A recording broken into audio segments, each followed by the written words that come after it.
लड़ाई लड़ने के लिए, सत्ता से सीधे संघर्ष करने के लिए वो सत्ता के दाव पेच तो मारने पड़ेंगे। और इमरान खान अब तक क्रिकेट के खिलाड़ी रहे हैं, छक्का चौका मारते रहे हैं। अब उनका पाला पड़ा है अपने राजनीति से। तो राजनीति में और खास करके हम जो चीजें हम देखते हैं, हम तो बाहर के पाकिस्तान के बारे में तो विस्तार से आदमपाल साहब अपना बात रखे, वहां के लोग क्या जो देखें, लेकिन हम तो देखते हैं कि पहली बार ऐसा हुआ है कि वहां पर पूर्व प्रधानमंत्री की गिरफ्तारी होती है और वहां का ये मौजूदा प्रधानमंत्री भी वहां नहीं है, लंदन में है, वहां का आर्मी चीफ भी वहां नहीं है, ओमान में है। तो ये और जो जनता सड़क पर अपना जाहिर सी बात है कि इतनी बड़ी आबादी में से कुछ लोग ही निकले हैं, 1000-1500 ही लोग निकले हैं, लेकिन सीधे संघर्ष के लिए इतने लोगों का निकल जाना भी हमारे अंदाज से बहुत ये मामूली बात नहीं है। तो इस संघर्ष को आप किस स्तर से देखते हैं, क्या देखते हैं? खालिद साहब अनम्यूट कीजिए, अनम्यूट कर लीजिए। पहली बात तो ये है कि आदमपाल जी ने ये सारा जो किस्सा सुनाया है ये एक फेरी टेल की तरह है, और ये ऐसा है जिसमें हम ये कह सकते हैं कि लोकतंत्र का या पॉलिटी का एक मेस है। उस मेस के अंदर जो कुछ हो रहा है, जो घटनाक्रम हो रहा है, उस पर उन्होंने रोशनी डाली है। एक चीज बिल्कुल क्लियर है कि वहां पर राजनीति या राजनीतिक प्रोसेस जो है उस तरह की कोई चीज नहीं है।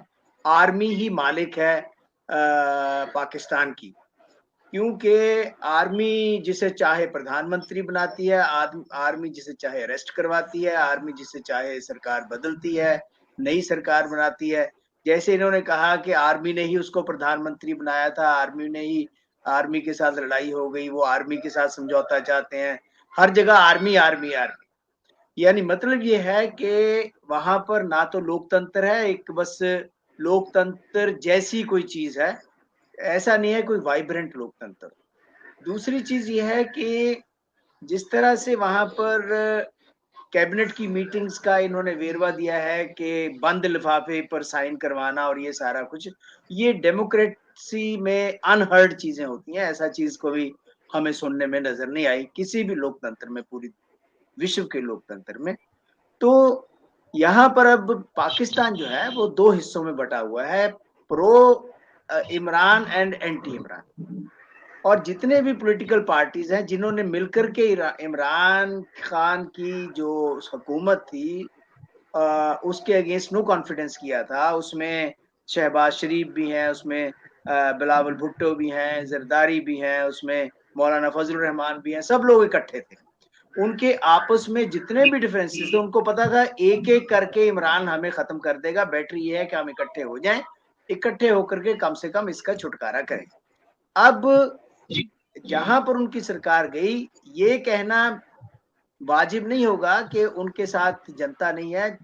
उन्होंने जिस तरह की रैलियां की इस्लामाबाद में, लाहौर में, दूसरी जगह पर, जिस तरह पर वहां पर इकट्ठ दिखाई दिया, इसका मतलब है कि लोग उनके साथ हैं। इसके बावजूद कि लोग उनकी सरकार से इतने ज्यादा खुश नहीं थे, महंगाई भी वैसी चल रही थी और सारी चीजें वैसी चल रही थी, फ्यूडलिज्म वहां पर चरम पर है, वहां पर मिडिल क्लास बहुत वीक है और बहुत थोड़ी है पाकिस्तान में। या आप बहुत अमीर हो या बहुत गरीब हो, हमारे यहाँ जैसे वाइब्रेंट मिडिल क्लास है जो फैसला करती है पूरे देश के बारे में लोकतंत्र में, वो वहां पर नदारद है, वो नहीं है। तो ऐसी सिचुएशन में जो पॉलिटिकल पार्टीज थी सारी, उन्होंने सोचा कि इससे छुटकारा पाने का बेस्ट तरीका है कि हम इकट्ठे हो जाएं, और वो इकट्ठे हुए।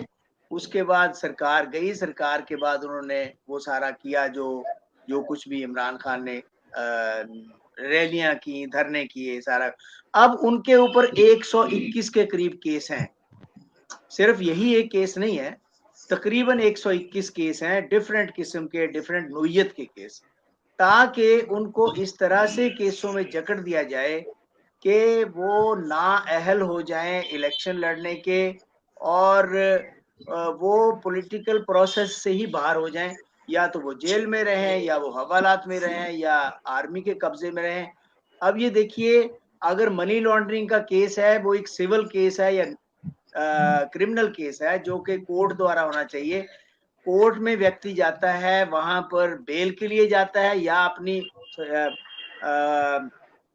अपनी सफाई देने के लिए जाता है, वहां पर से रेंजर उसको उठा लेते हैं। तो इसका मतलब ये है कि वहां पर लोकतंत्र या वहां पर पॉलिटिकल प्रोसेस नाम की कोई चीज है ही नहीं है। और इससे एक लड़ाई डायरेक्ट जो हुई है आर्मी के साथ, जो अनप्रेसिडेंटेड है पाकिस्तान के अंदर, पहले कभी ऐसा नहीं हुआ है। जिस तरह से इन्होंने बताया कि गवर्नर के मकान पर जो कोर कमांडर है लाहौर का, उसके मकान पर आर्मी हेडक्वार्टर के ऊपर लोगों ने वो किया है। देखो, हम ये कह सकते हैं कि 3-3, 4-4 हजार लोग थे, लेकिन जब पता है कि ये डायरेक्ट आर्मी के खिलाफ ये लड़ाई है, उसमें इतने लोगों का ही आगे आना भी बहुत बड़ी बात है। और मैं आपको बताता हूं, अगर इमरान आज भी निकल करके कोई रैली करेगा, लाखों लोग इकट्ठे होंगे, क्योंकि लोग जो है उसके साथ है, या कम से कम उसकी बात को लब्बैक कहते हैं, हाँ का नारा लगाते हैं। ऐसी सिचुएशन में ये जो प्रेजेंट गवर्नमेंट है, दूसरी तरफ जुडिशरी को भी बिल्कुल नकारा करने की कोशिश कर रही है। देखो, चीफ जस्टिस की पावर्स को कम करने की बात की, बेशक वहां पर प्रेसिडेंट ने उसको नहीं माना, वापस भेज दिया, लेकिन कहते चीफ जस्टिस की पावर जो है उसको नकेल डाली जाए, उसको कम किया जाए। कोर्ट कहती है कि इलेक्शन करवाओ पंजाब में, सरकार कहती है हमारे पास तो पैसे ही नहीं, कि उनको पता है कि इलेक्शन हार जाएंगे। तो ऐसी सिचुएशन में अब देखो कैसे हम डेमोक्रेटिक प्रोसेस चल सकता है, या राजनीति चल सकती है, जब सरकार कहती है हमारे पास तो इलेक्शन के लिए पैसे ही नहीं है, हम इलेक्शन करवा ही नहीं सकते। तो ये जो स्थितियां बनी हैं, इसमें इंडिया के लिए भी बहुत ज्यादा इम्प्लीकेशंस हैं। कोई भी स्टेबल गवर्नमेंट, कोई भी स्टेबल कंट्री नहीं चाहेगा कि उसके बॉर्डर पर एक वॉलेटाइल एटमॉस्फेयर बना हो, पॉलिटिकल एटमॉस्फेयर बना हो। पाकिस्तान जियोपॉलिटिकली बहुत ही इंपॉर्टेंट है, सेंट्रल एशिया के लिए भी, साउथ एशिया के लिए भी, चाइना के लिए भी, मिडिल ईस्ट के लिए भी, बीच में बैठा हुआ है।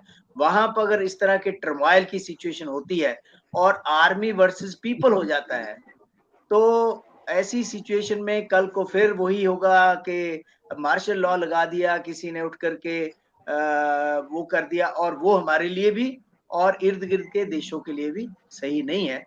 तो मुझे ऐसा लगता है कि ये मामला और गंभीर होगा और आगे बढ़ेगा, और इस आगे बढ़ने से उसकी डायरेक्ट इम्प्लीकेशंस इर्द गिर्द के सारे कंट्रीज के ऊपर होंगी। जी।